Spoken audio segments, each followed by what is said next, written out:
Welcome to episode 22 of the Card Show. I'm joined by a good friend. It's an honour to have him on, Mr. HJ Cards UK, aka Harry, aka Gunter Steiner Chaser, aka Arsenal Collector, aka one half of the number one podcast in the UK, Europe, and potentially the world. I mean, it'd be great if it was the world. I'd be completely blown away. I'll take it 100%. I'll take it on behalf of obviously me and Ronnie. But yeah, I said massive thanks for having me on. Obviously, really appreciate it. It's different to be on the other side of a podcast as opposed to obviously being the host. So, but no, as I said, massive thank you for having me on. Obviously, really looking forward to it. It's my pleasure, my pleasure. It's good to grill you as well now instead of being grilled by you. And, I'm sure people will enjoy watching you sweat and squirm. Yeah, probably. Yeah. I mean, I don't know what's been harder, getting you on this podcast or getting you on your own podcast at the moment. You've Here we go. been jet setting around the world and missing pods. It's been difficult to get you. It's been difficult. I've come away from my own podcast and I'm still getting grilled. Has to be done. Has to be done. I'll give you that. Yeah. But no, I mean, I think it's a good way for people to get to sort of know you, not only behind the Instagram handle and your sort of collection and you personally. So let's start with what got you into the hobby. Yeah, I think it's probably quite similar as a majority of people that are in the hobby at the moment. Obviously, it all started for me during lockdown. I ordered online one of the Premier League sticker albums from that year. I think it was 21-22, might have been 2021, I think it was. Ordered a sticker album and a box of stickers, and I was like, cool, getting my furlough money. So I was like, listen, got nothing else to spend it on, no petrol, nothing like that. So I ordered a sticker album and sort of, relive my childhood a little bit, and did all of that and started going onto Facebook, doing the swaps with people, the numbers they needed, and sort of making my own Excel spreadsheet. I had all the time in the world, so I thought I was like, let's put some time into this. And then actually also was swapping with this one geezer on Facebook, and he was like, do you collect any of the cards? So I was like, cards? Like, what do you mean? This is all foreign to me. I was like, I don't know what you're on about. And he sent me over all these pictures of these cards he had of Arsenal. Obviously, I remember buying a Theo Walcott auto in an England shirt from, I think, 2016, I think it was.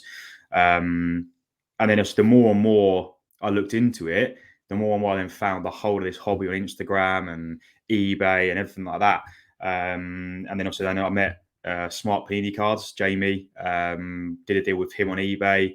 And then I said everything just sort of grew from there. And I then sort of put the stickers to one side and started collecting all the cards and made my own, obviously, Instagram, started posting my cards on there, entering breaks. So that's where it all sort of spiraled from me literally just collecting stickers, trying to complete the sticker album during lockdown to now obviously what we know as the podcast, my Instagram, and it's all literally taken off completely from there. So that's really the way I sort of found out about the hobby and gradually sort of submerged myself into it, from literally collecting stickers and sort of swapping through Facebook to eventually bumping into this one guy and unraveling the whole of the card hobby. That's crazy. I mean, the big question is, did you complete the sticker album? Yes, I did. I've still got it in my room. I completed the whole album. Let's go. I mean, yes. I mean, you have to say completed that, and it's one of them things where I think I've done 2 Premier League seasons and the Euro season, and it's one of the things where I can't stop it until I've completed it. It's like you start it, I can't just stop it halfway through and have half a completed album. I can't do it. So I did complete the album, and then the other 2 that I've done since then.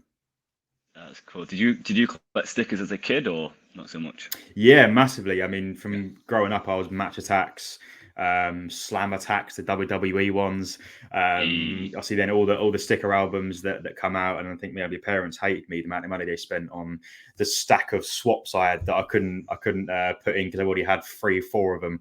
So I mean, growing up, I was always collecting Match Attacks stickers, everything like that. So it was obviously I was familiar with it and knew how it all worked. So then at the age of, what was it, 2021, I was like, yeah, cool, let's buy another sticker album and get back into it. And I said the rest is history. And the rest is history. That's crazy. I mean, obviously, when you get into sort of the card side of things, obviously it's all new and like I say, it's foreign to you.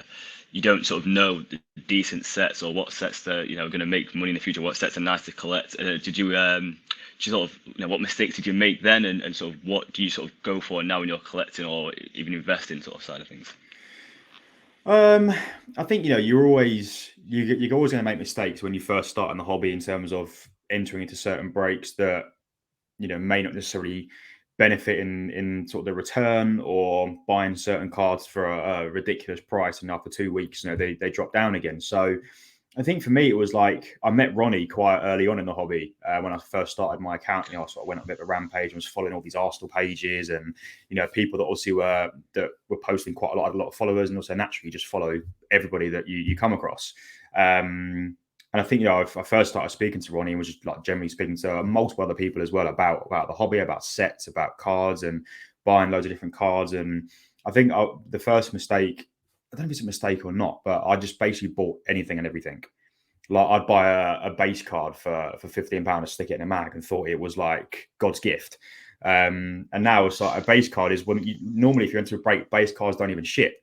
So at that time, obviously, I was buying, I think my first ever PSA slab I bought was a base from Nicolas Pepe from Donruss, the rated rookie, that I bought for like, I think £35. I sold on eBay last week for like £4. So it's like, it's the mistakes. Again, not necessarily mistakes, but it's just obviously what I deemed at the time to be, that's really cool. Like, I've not got a PSA slab yet, and I really want to get one. So I've gone, yeah, cool, it's a good price. I'll buy that one.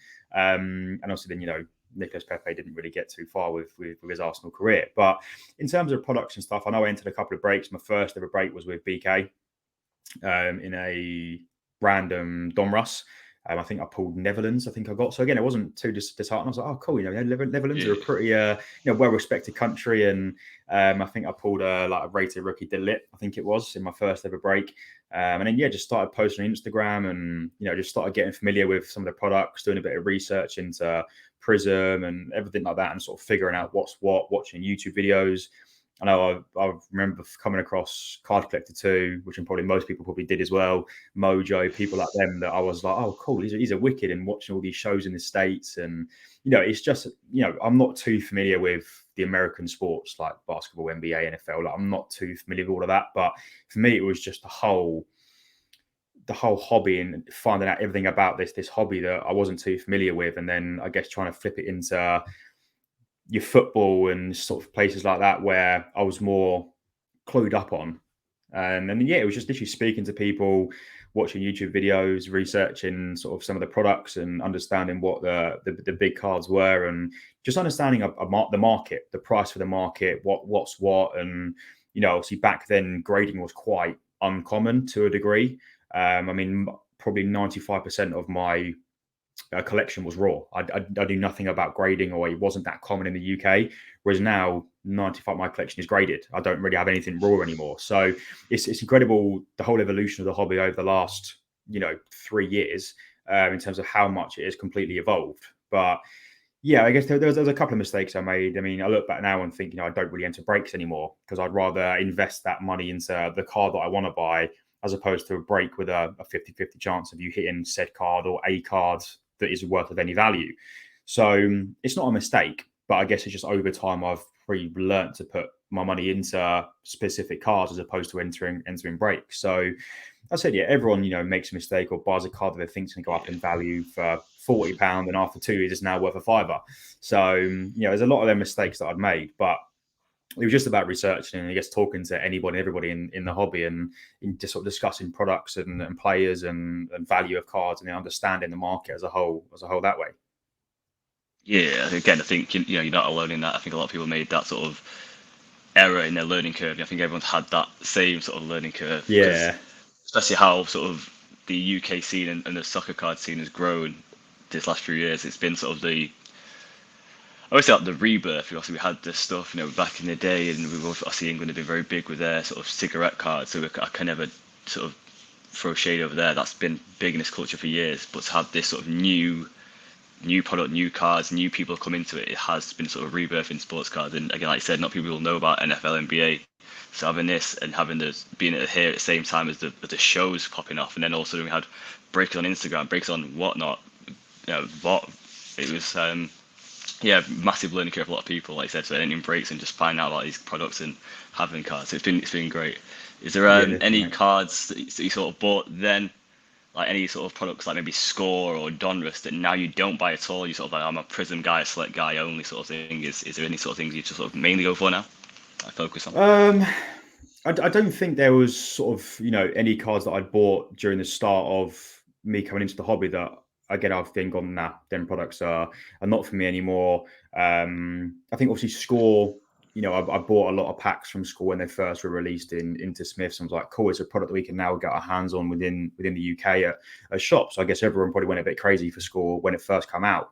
But also, we know that the value in the product isn't particularly high. So I mean, again, low numbered Score, 1-of-1s to 5s, wicked. But in terms of your, to 299s, your 399s, it's probably some of them scorecards where I'm not really too fussed about. I've always had a little thing in my collection where, like, at the start, I was getting anything Arsenal, any Arsenal players, international kits, non-international kits, club kits, whatever.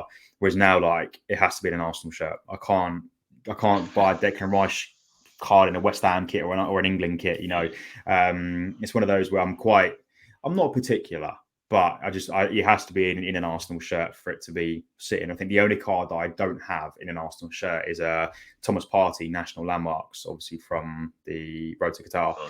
So that's the only one that I think I've got in my collection that isn't in an Arsenal shirt. So I mean, there's not really too many. I mean, I've always been a massive fan of Stadium Club Chrome. So when that was just released recently, I know I went a bit nuts on that, as I'm sure people that obviously listen to the podcast would have known that. But I mean, realistically, I think anything from Date Dot is pretty much been consistent throughout in terms of Prism, Donruss, Merlin, etc. It's all been pretty consistent since Date Dot. So I think pretty Scores anyone where I went a bit crazy with when it first came out into Smiths, where I've probably mellowed out a little bit on that one now. Okay. I mean, you touched before as well about collecting WWE stickers. Is there anything else that you sort of collect that people may not know about, or something you want to collect or would like to see in the future, whether that be like a TV show or even a game, for instance, that collectible cards for you to get? I think I know. Obviously, aside from Arsenal, so I collect F1, which I'm probably is pretty apparent. I really do like the Disney Kakao. I think that's wicked. Like, obviously, I've got a bit of a soft spot for Cars, like Lightning McQueen. I love that film. I absolutely love Cars. So, I'm trying to collect like the Lightning McQueen also from Kakao.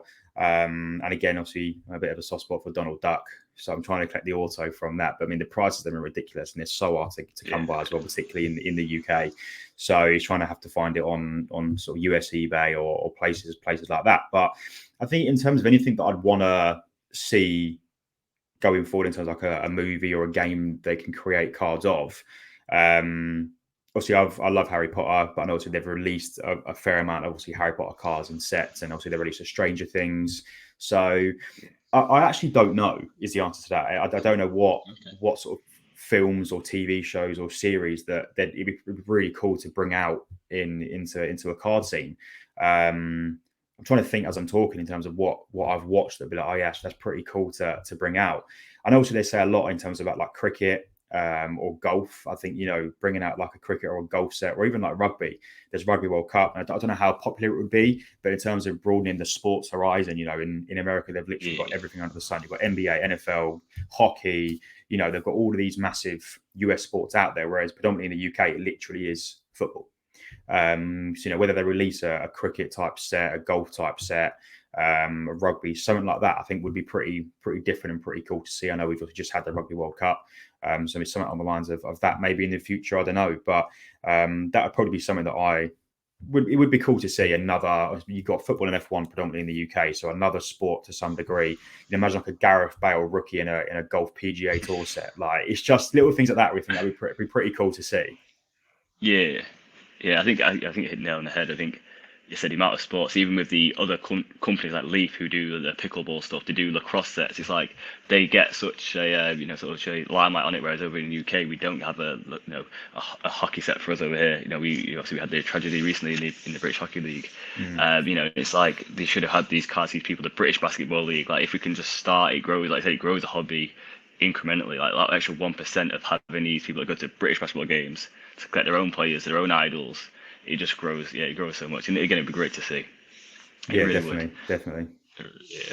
So let's talk about now. Then let's move away a bit from yourself a bit. How did the journey into hosting the podcast go? I mean, obviously, the UK's best podcast, or the award winner. So congrats on that. Give you guys the roses because you deserve them. But yeah, how did that go? Because obviously you went from just learning about the hobby in 2020, 2021 to then going on to a podcast. It's almost it's 2 years now deep. It's crazy, right? Yeah, I think something along the lines of that. Yeah, I mean, I'm still actually Yeah. yet to hold or visibly see the trophy, so I can blame Ronnie for that. He's kept it hidden away in his room, which I'm not surprised about. But I'm still yet to see it or hold it. That's it. Yeah, he's got it locked away in a cabinet.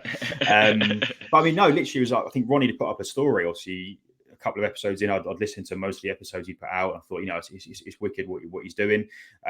He put a story up, obviously asking for potential people to be a co-host with him. And I was like, yeah, why not? Like, let's throw my hat in the ring, see what's what, and just run from there. If I don't get it, I don't get it. If I do, it's like going for a job interview. I was like, oh, well, I'll apply for this and send me CV in. Suited and booted on camera, where you're like, oh. That was it. Yeah, I was in like a free suit, like. But no, I mean, literally, so I've spoken to Ronnie a fair amount before. I met him at the previous shows, and obviously, we both share the same interest in Arsenal.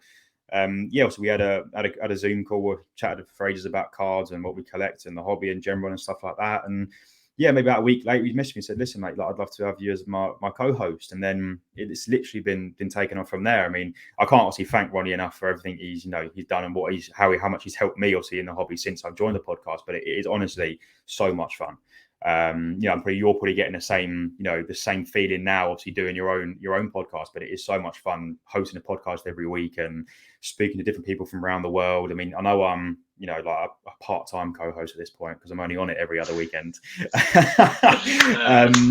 But no, I guess I've started my new job recently, so that gets in the way of things sometimes. But yeah, I mean, yeah, it's just we've had Brian from Sunday League Investors on, and just speaking to him, it's just you don't, I guess, think, oh, I'm going to speak to somebody from the US, or when we see our statistics and see we've had people from Spain listening to it or people from France listening to it, and you think we're just two fairly young lads just having a good time recording a podcast about collecting cards. Yet it's the reach on it and the growth in it has been second to none, and it is just so much fun recording the podcast from every week, and speaking to different people, getting so many different opinions, and it's a good laugh, and I wouldn't have it any other way. Like, I really do enjoy it. It's an absolute blessing to do it with them every week, and it is a lot of fun. And I obviously couldn't recommend it enough to anybody that's debating starting a podcast or wants to do something similar within the hobby. It is so much fun, and you get a lot of interaction as well. People do listen to it. People do watch it on YouTube or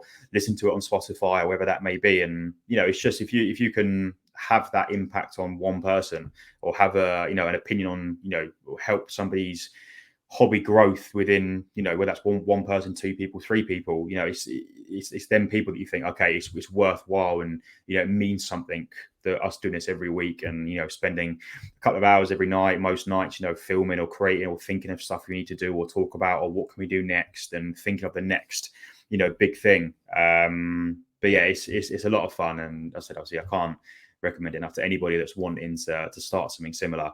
Go for it. It's a lot of fun. Yeah, again, I couldn't think of a sort of a better co-host. Like, you two, like the chemistry you two have.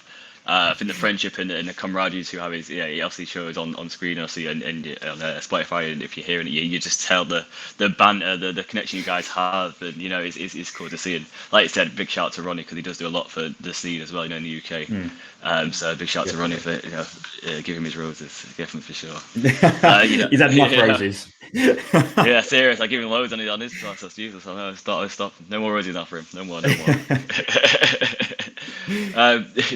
So let's move on to card shows. Then obviously you've been to a few shows now. You've been involved in the scene, obviously the podcast. So people sort of see you guys as sort of obviously the authority, but a voice in the community that's gonna sort of give them good advice. And at the moment we're seeing sports sort of splinter off a little bit and have sports only shows. What's your thoughts on how that's going to play out in the next year or two? Do you think it's a good idea? Do you think we need to come together and mix TCG in there for the future, or do you think sports only will just grow naturally that way, or do you think it's better having them mixed? I don't think there's like a necessarily a right way to answer it. I think it's good to have the broadness in terms of card shows where you can have access to sports only card shows. To some people, their collection involves TCG and sports. And when you've got a show, like London on a certain scale where you can't just simply make it all sports, also I know Harry's put certain things into play, but and when you've got the option to have these other shows like the Sports Card Social, where it is purely sports cards, you've got all access. You've got shows that simply do just sports, and you've got shows that do have a whole mix of everything. So I do think the shows will grow where it's just simply sports, because you've got that target market. Whereas a show like London, where it's completely broad, you've got all sorts of different things there. Again, you're getting the attention from a wider market, because you're having everyone that collects sports, TCG, Funko Pops, whatever that may be. You've got everything at that show. So no matter what way you put it, you're hitting the target market, because you're either having people that just collect sports cards at a sports card show, or people that collect cards and TCG and everything in general at the larger shows. So you're attracting a target market regardless of what way you put it. So it's just whether people want to skip past the TCG tables, or whether people just want to literally look at every table and know it's going to be purely sports. So I guess, the target market make their mind up in terms of what one they want to go to, what they deem to be more beneficial, what they deem to be, more worthy of their time as such. I've no doubt that a lot of the shows that are currently out there will just grow bigger. The hobby's growing day by day, month by month. So therefore, the card show capacity is going to have to grow, because more people are going to want to go to them. So it's one of them things where, regardless, it's going to get bigger. The whole hobby is going to get bigger. The show is going to get bigger. And I guess, the aspiration is to have as many shows like you have in the US, where you've got Burbank, Dallas, the National. You've got so many Shipshewana. You've got all these different shows that are on such a big scale that will eventually, hopefully over time, come within the UK, where you've got a lot of shows out there in the UK now that are, inevitably going to grow show by show. So yeah, I think, it's, as I said, you're hitting a target market. As long as you're hitting a target market and people are coming to these shows, it's only inevitably gonna grow as time goes on. So yeah, I think sports card only shows, again, there's nothing wrong with them. You are obviously limiting your target market in terms of completely wiping out everything that's TCG. So it depends. People that want to go to them shows that purely want to look at sports cards, I mean, you're laughing. You've got a show exactly for that.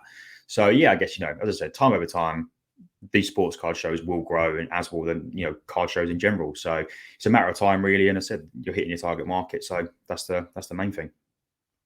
Yeah, I think this is what I don't want to happen, is to sort of shows have sort of a lower capacity and lower footfall, and then all of a sudden they don't happen. I think like you said, we need to have these more shows, and because if you're in Newcastle, you can't always come to a show in Milton Keynes, the sports only. So you can have sports shows dotted around, and then TCG shows dotted around, but also have the big one, which is London, which is capacity wise, size wise, popularity wise, is the biggest show we've got in possibly Europe.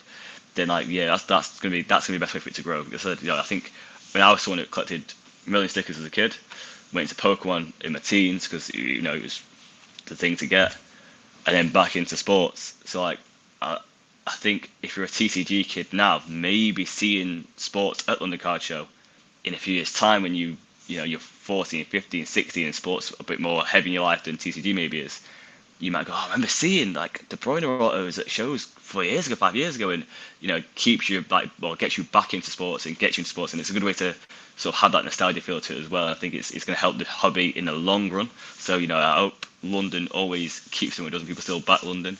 I understand that people just want to go there for sports cards. That's fine. Some people just want to go for TCG cards. That's fine. Again, I think they can have their own space. I just think that together, we're always stronger together. I think it's always good to widen your own portfolio as well. Buy some Pokemon cards, learn a bit about it. It's a good rabbit hole to learn down. One Piece, for instance, is up and coming. It's a lot to learn. Same with learning other sports, whether it's NFL, NBA, NHL, baseball, MLB. It's good to learn these things. So hopefully that's what happens in the future. But let's see. Yeah, I guess we just don't want to see too much of a segregation in terms of you're completely splitting apart TCG and sports. Yeah. At the end of the day, everyone's there for the same reason. Everyone loves collecting cards, whether that be sports or TCG. So you don't want to see too much of a separation where it's neither two mix anymore. You keep all these shows separate, because then you're splitting your the hobby in half almost.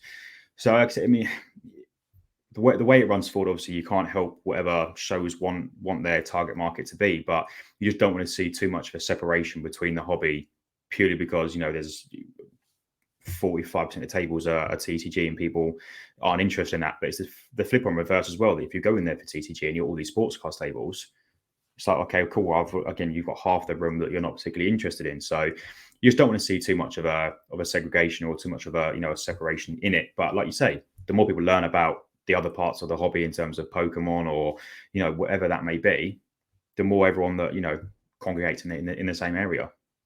Yeah, I always feel bad for your sponsors and the Legends third down displays, because they do displays for everyone. So if you've got a TCG show here and a sports card show here, they're like, where do we go? Where do we go here? What do we do? How do we split ourselves? And I was like, you must have such a van must be racking up some miles now.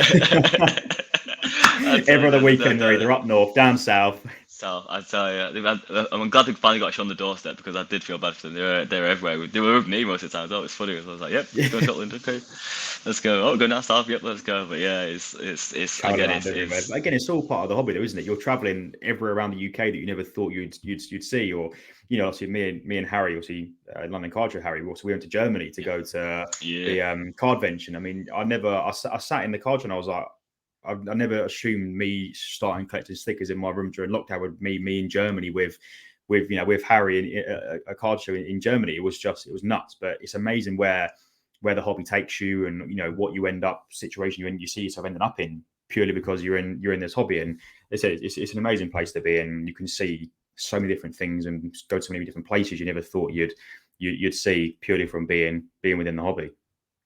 100%. Is there let's go for like your sort of say Grail cards or your Mount Rushmore cards. Let's go for top 3 cards that you're chasing in your lifetime. So they may be mega expensive. It may be like a 1-of-1 Lewis Hamilton, because I know you're an F1 guy. It's gonna be top 3 cards that you really would love to own, or at least see at a card show and have that sort of wow, this is allowance that you'd love to see in your life.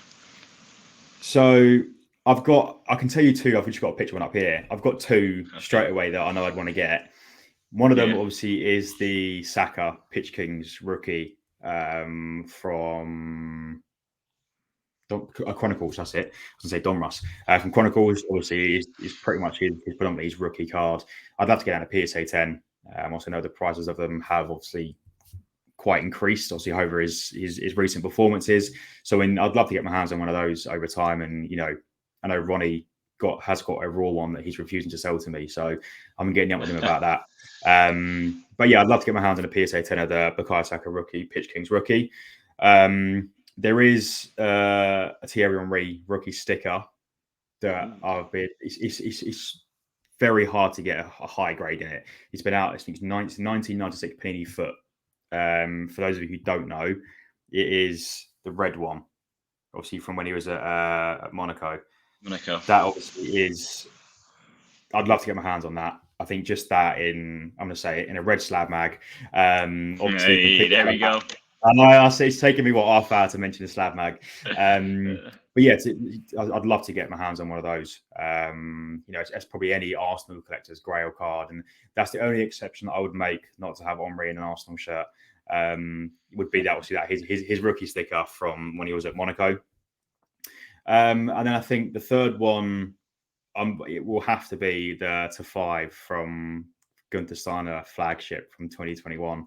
I still haven't found it. It's the last card I need to finish off the rainbow I've got from 2021 flagship. So it will be the death of me, I swear. It's been probably nearly a year now, and I still have not seen one come up, one sell, nothing. Question whether they've even been made. So yeah, I think they're probably my 3, 2 Grail cards and one that's just annoying me because I can't find it anywhere in terms of what obviously I'd love to get over the course of me being within the hobby. Definitely that Henry one is definitely is top for me. Yeah, is there any tickets as well that are similar to you that you really want to own? Or yeah, I think I've seen a couple. I mean, like obviously Fab Tickets and Slab. He also made a Discord for all sort of tickets, and I'd love to get Henry's Arsenal debut. I'd love to get that. That'd be sort of one that I'd definitely love to get my hands on and get it graded with PSA. Would be obviously Henry's Arsenal debut. Ronnie has got one again that I would love to get my hands on eventually one day. It was his Arsene Wenger's last game for Arsenal when we played at Huddersfield Town. I'd love to get that. Ronnie was at the game, so obviously he's got his own ticket technically slabbed up.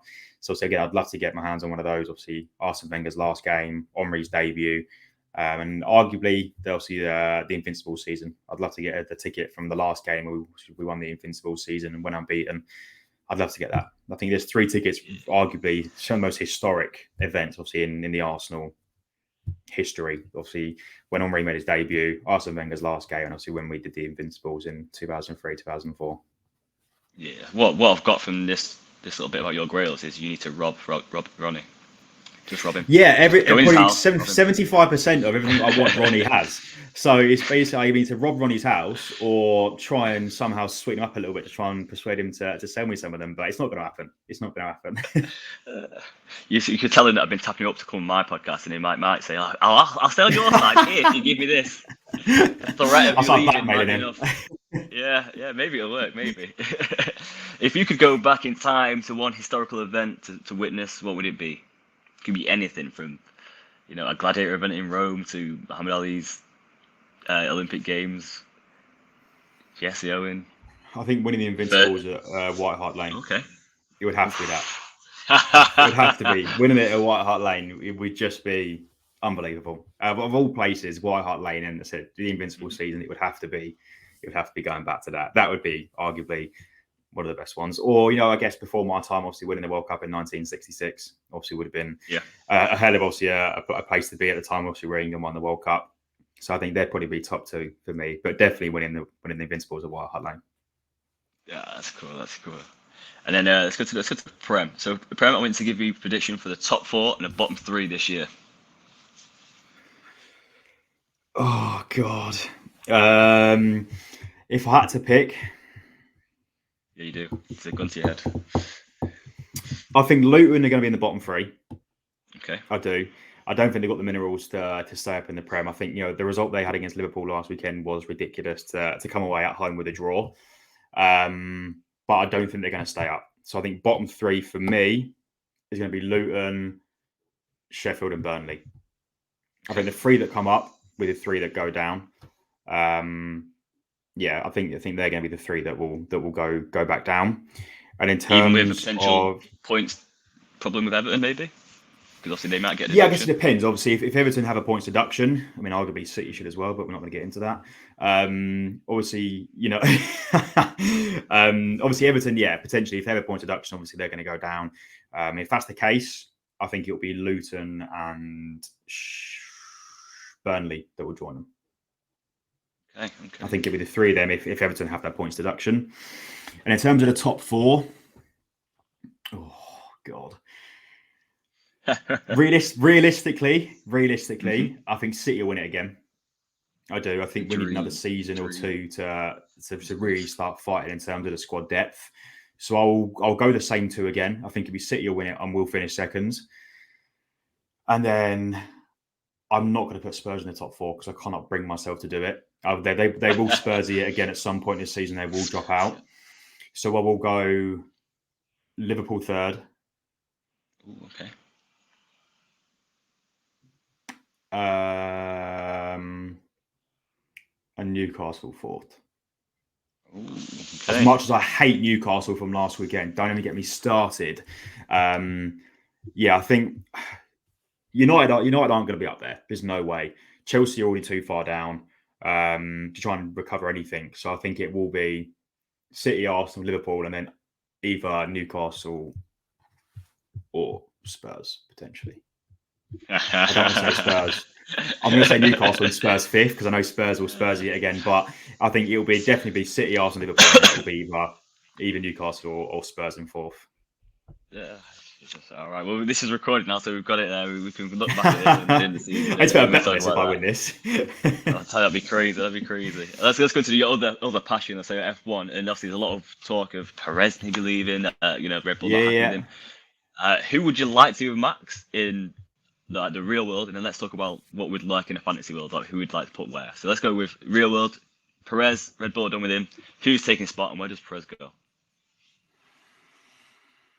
I mean, I'm bored of Max Verstappen winning at the moment, so I think it'd be nice to see someone with a bit of competition going up against Max with Red Bull, maybe stirring the pot a little bit. So I mean, whether you see someone like also I know Gasly was in obviously the Red Bull Academy. So whether you see someone like Gasly go to Red Bull, where obviously he drove previously anyway, and then obviously then Perez come in and obviously Gasly dropped out. Whether you see someone like Gasly go there in that season or two, you could play really controversial, and you could put somebody in there like Leclerc or Sainz or Norris that's going to really arguably compete with Verstappen, and Red Bull could be looking at 1-2s every weekend, even more going forward with a driver like that.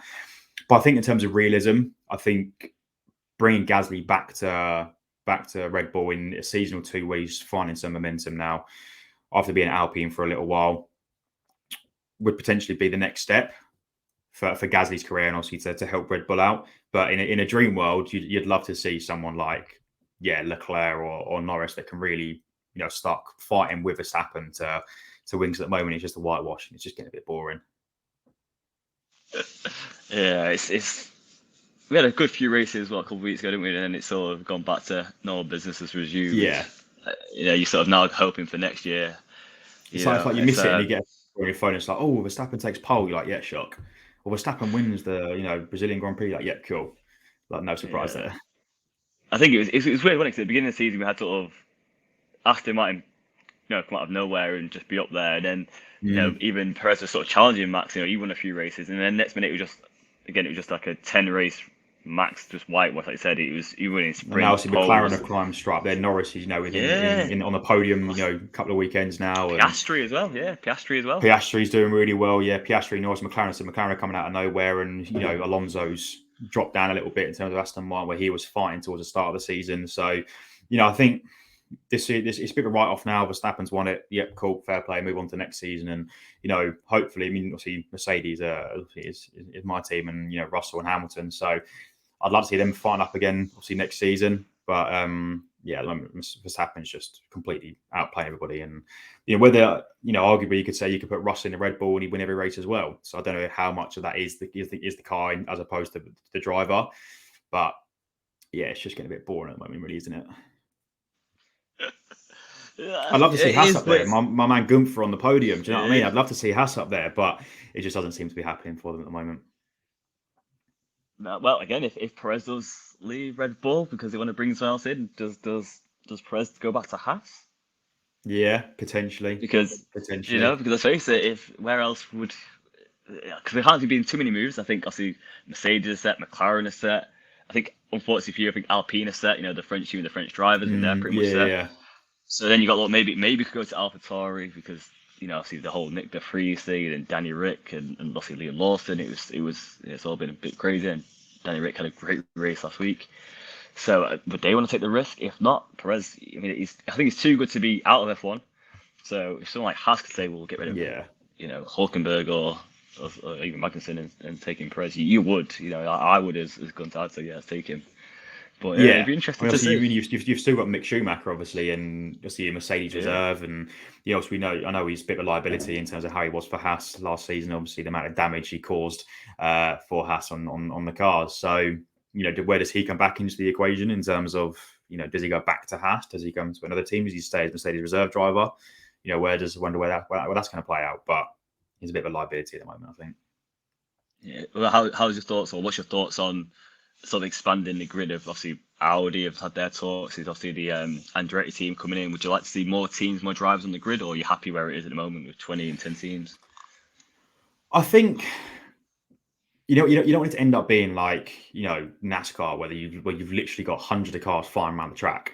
I think arguably incorporating maybe another one or two teams, like you said, I know Audi.